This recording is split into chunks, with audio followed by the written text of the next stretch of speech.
जब से पादुका आई है आप उनके पास भी नहीं गए। क्यों? एक बार आप भी पूजा कर लीजिए, फिर आप भी समझ जाएंगे साईं की भक्ति में कितना सुकून मिलता है और थोड़ा आपका मन भी शांत हो जाएगा। कहना क्या चाहता है तू? मैं हमेशा गुस्सा करता रहता हूं और मैं इन बातों में नहीं मानता कि पादुका की वजह से कुछ बदल गया। दादा आपने देखा ना, पादुका के आते ही हमें कितना बड़ा ऑर्डर मिला। हमें नहीं, तुझे। ऐसा क्यों सोच रहे हैं आप? क्यों ना सोचूं, मुझे सोचने पे मजबूर किया जा रहा है। पिताजी ने सारी संपत्ति, सारी दौलत तेरे नाम कर दी, घर मिल पैसा सब तुझको दे दिया, और तो और तेरा नाम हर जगह किया तेरी तारीफ कर करके। मुझे क्या मिला? मेरे बारे में सोचा किसी ने? दादा मैंने हमेशा आपका ख्याल रखा है। हाँ, तूने इतना ख्याल रखा है तो अब सब कुछ जो तेरे नाम है वो मेरे नाम कर दे, मैं भी तेरा ख्याल रखूंगा। हाँ तो सही तो कह रहे हैं, ये बड़े भाई हैं तो मील पर हक इन्हीं का हुआ ना। नहीं वाहिनी, और मैं बताता हूं क्यों। क्योंकि दादा कभी मील गए ही नहीं। मील को लेके आपका विचार सिर्फ इसी बारे में था कि कैसे खराब माल बनाकर मुनाफा कमाए, कैसे मजदूरों की तनख्वाह काटकर मुनाफा बढ़ाए। लेकिन पिताजी की सोच ऐसी नहीं थी। वो चाहते थे कि मील उनके बनाए गए उसूलों पर चले, जिसमें गुणवत्ता और मजदूरों की भलाई, इन दोनों को निजी मुनाफे से ज्यादा महत्व दिया जाए। इसलिए उन्होंने मुझसे वचन लिया था कि उनके जाने के बाद इस मील का काम मैं ही संभालूं। और उनको दिया हुआ वचन मैं तोड़ नहीं सकता। हाँ तो ठीक है, तू उनका वचन मत तोड़, मैं ही ये घर छोड़ देता हूं। साईं, आत्माराम तो सुधरने की जगह बिगड़ता जा रहा है। श्रद्धा और सबूरी रमाकांत, तुम आत्माराम की चिंता मत करो, मालिक सब देख रहा है, वो सब ठीक कर देगा। लेकिन कब साईं? घर छोड़ के जाने की क्या जरूरत है? बाबा का जमा जमाया काम नहीं दे सकता, लेकिन अगर आप कुछ और करना चाहते हैं तो मैं उसमें आपकी मदद कर सकता हूं। तू मेरे हक के पैसे हड़प कर मुझ पर एहसान करेगा? तू भीख देगा मुझे? अरे सच तो यह है कि तूने मिल और जायदाद दोनों मुझसे छीनी है। तूने ही पिताजी के मन में मिलने जहर बोया, तूने मुझको उनकी नजरों में नीचा गिराया, बार बार ये दिखा करके कि मैं गलत हूं। और पिताजी भी तेरी बात मान गए कि मैं किसी काम का हुई नहीं, इसीलिए उन्होंने कभी मुझको मिलने काम करने नहीं दिया। लेकिन अब और नहीं, अब मैं अपने बल पर अपना धंधा खड़ा करके दिखाऊंगा। दादा आप इसे एहसान क्यों मान रहे हैं? एक छोटा भाई अपने बड़े भाई के लिए इतना तो कर सकता है ना। मैंने पैसा बचाया सालों से, वो मेरा पैसा है दादा, उसमें से मैं आपको दे दूंगा। जब वो कह रहे हैं तो मान लीजिए ना, इतना भी क्या गुस्सा करना। ताकि जीवन भर मैं इसके आगे झुका रहूं। अरे इसका पैसा ये जाने, मेरा उससे क्या? मेरा हक तो बाबा की संपत्ति पे है, उससे पैसे मिलते तो मैं ले लेता, लेकिन मैं तुझसे कभी कोई मदद नहीं लूंगा। लेकिन किसी से तो पैसे लोगे ना दादा। नया काम शुरू करना इतना आसान नहीं है, बहुत लागत लगती है। पता है पैसे कहां से आएंगे, तू मेरी चिंता मत कर। तू भी यही है और मैं भी यही हूं। आज मैं एक वादा करता हूं कि मैं अपनी खुद की कमाई करके दिखाऊंगा। और एक बात और सुन ले, आज के बाद मैं इस घर में कदम नहीं रखूंगा, लेकिन एक दिन इससे बड़ा घर होगा मेरा, और उस दिन तुम मेरी इज्जत करोगे। चलो गायत्री, सामान बांधो। मैं? तो और कौन? अब ना तो तुम ना हमारी बेटी विधि यहां पर है। मैं नहीं जाऊंगी, मैं तरुण के साथ ही रहूंगी। दादा ये कैसी जिद कर रहे हैं आप? आपको जो करना है यहाँ पे रह के भी कर सकते हो। परिवार को तोड़ने की क्या जरूरत है दादा? चलो गायत्री। लेकिन ऐसे घर छोड़कर जाएंगे कहाँ? पैसे के बगैर गुजर बसर कैसे होगा? नहीं, आप अकेले ही चले जाइए, और जब अक्ल आएगी तो वापस लौट आइएगा। अरे अक्ल की दुश्मन कोई है जिससे बहुत पैसे लेने हैं, वही तो हिसाब करने जा रहा हूँ। अब एक बार पैसे आ गए तो तू आएगी वापस यहाँ इन चालाक लोगों के पास, ये वो पैसे भी हड़प लेंगे। ऐसी बात थी तो आपको पहले बताना चाहिए था ना। हम अभी चलते हैं यहाँ से, हम नहीं रहेंगे यहाँ। बोलो साईं बाबा की जय। साई, आज का प्रवचन बहुत ही ज्यादा अच्छा हुआ। अब आपकी आज्ञा हो तो भजन संध्या शुरू करें।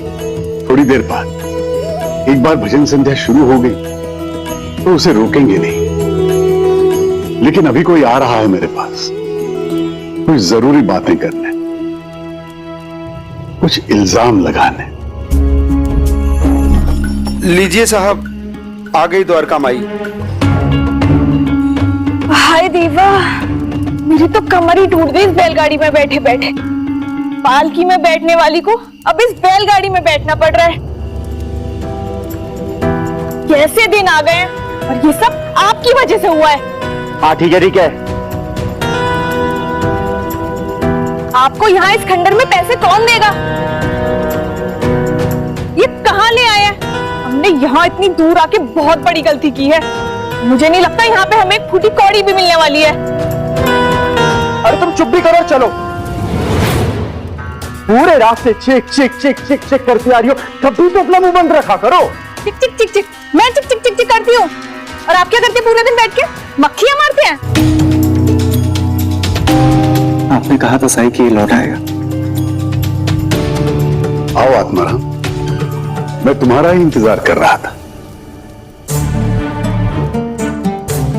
कोई कष्ट तो नहीं हुआ आने में? अभी तक तो नहीं हुई है, लेकिन अगर आपने मेरी बात नहीं मानी तो हो सकती है। कौन सी बात? आप तो जानते हैं, मेरे पिताजी ने जाते वक्त अपना सब कुछ मेरे छोटे भाई के नाम कर दिया। मुझे कुछ नहीं मिला।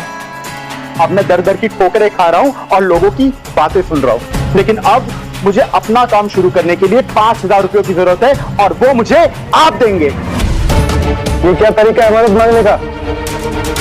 मदद नहीं मांग रहा, अपने हक के पैसे मांग रहा हूं। क्यों साई, आपसे बेहतर कौन जानता है कि आपने मेरे 5,000 रुपए ठगे हैं। मुझे वो पैसे वापस चाहिए।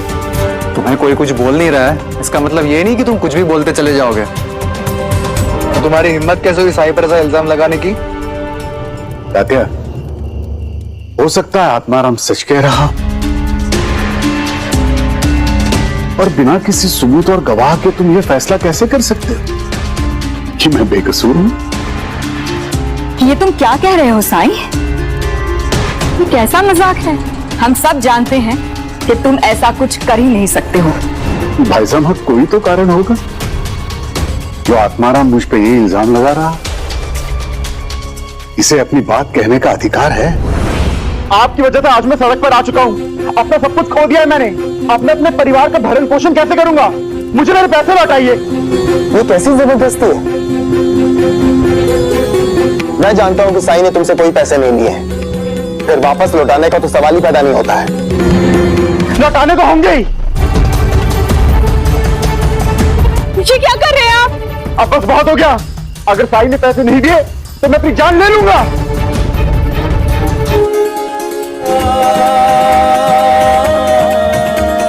ये क्या है? ये कैसा जादू है? साई, आप मुझे रोक नहीं सकते। मैं अपनी जान लेके रहूंगा। मुझे मेरे पैसे वापस चाहिए। आत्माराम, मैं तो एक फकीर हूं, मेरे पास पैसे तो है ही नहीं, लेकिन मुझे थोड़ा समय तो इंतजाम कर लूंगा। समय मतलब कितना? जल्दी। ठीक है, जब तक पैसे नहीं मिलते मैं भी शिरडी से वापस नहीं जाऊंगा। और चूंकि ये सब आपके कारण हो रहा है, आप मेरे और मेरे परिवार का खर्चा उठाएंगे जब तक कि आप पैसे लौटा नहीं देते। आत्माराम जी, ये तरीका ठीक नहीं है। नहीं मालसापति जी, ये हमारे मेहमान हैं, मेरे मेहमान। इनका ख्याल रखना मेरा फर्ज है। बोलो आत्माराम, कहां रहना पसंद करोगे? यहां द्वारका माई में मेरे साथ? नहीं नहीं, मैं नहीं रहूंगी इस खंडर में। मैं नहीं रहूंगी। हाँ, यहां कौन रुक पाएगा? ताई, आप तो जानते हैं मैं किस खानदान से हूं। क्या शान है मेरी, आलीशान घर, सारी सुख सुविधाएं। यहां खंडर में कैसे रहेंगे हम? लेकिन घर और खानदान तो तुम खुद त्याग चुके हो आत्माराम। और तुम्हारे पास तो पैसे भी नहीं है, फिर किस शान की बात कर रहे हो तुम?